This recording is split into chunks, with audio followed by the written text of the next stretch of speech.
First, hundreds of wealthy people, including celebrities and well-known football players and managers, face huge tax bills after the Supreme Court issued its final verdict on Wednesday in a long-running tax avoidance court case. Eclipse Film Partners number 35 was accused by HM Revenue and Customs of abusing tax relief intended to help investors who supported UK film production. Film Finance Partnerships, which marketed the scheme to wealthy investors, lost its case at every stage, and its final attempt to get the Supreme Court to reconsider it was briefly disposed of on Wednesday morning.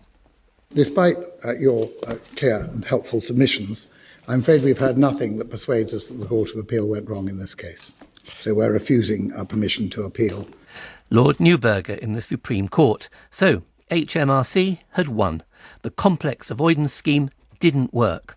It's been reported that some of the 289 wealthy investors face bankruptcy. Judith Friedman is Professor of Taxation Law at Oxford University.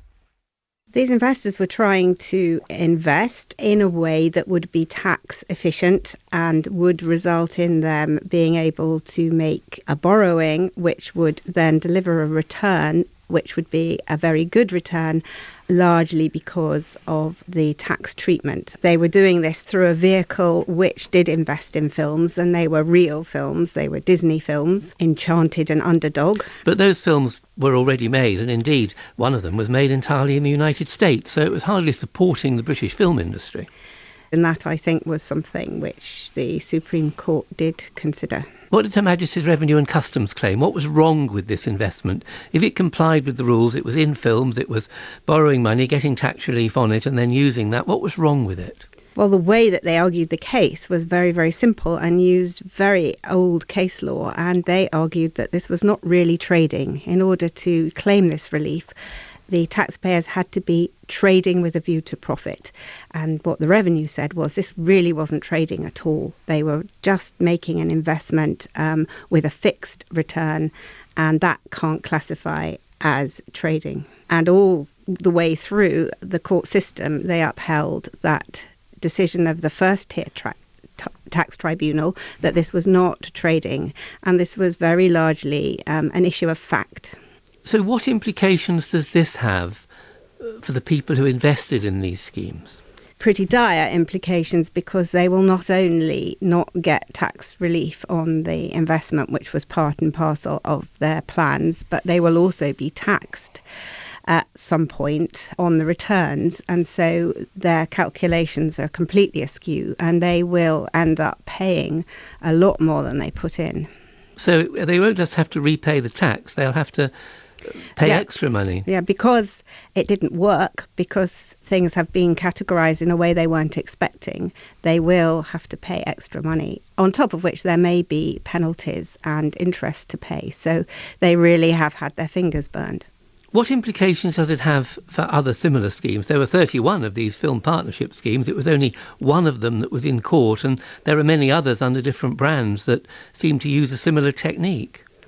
Well, the revenue has the power now to issue follower notices, and in fact already has done, and will be relying on the decision in the Court of Appeal in this case, which the Supreme Court has decided not to review.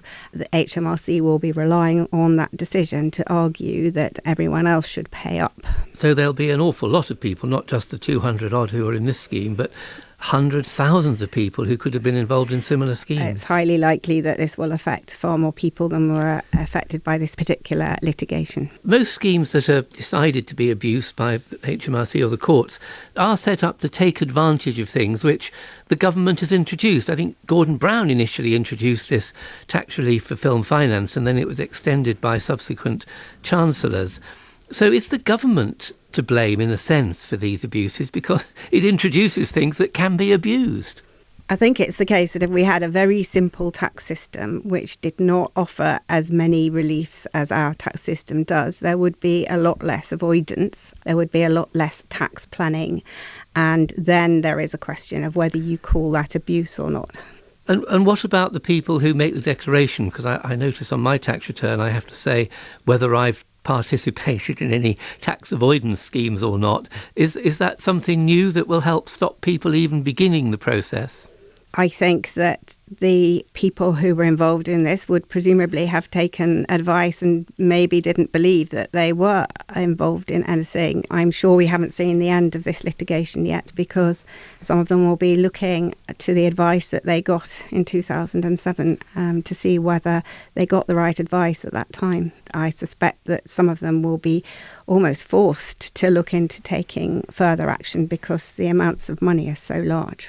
Judith Friedman, Her Majesty's Revenue and Customs, told me that £117 million could now be recovered from these Eclipse investors, and £635 million in total from this and similar schemes.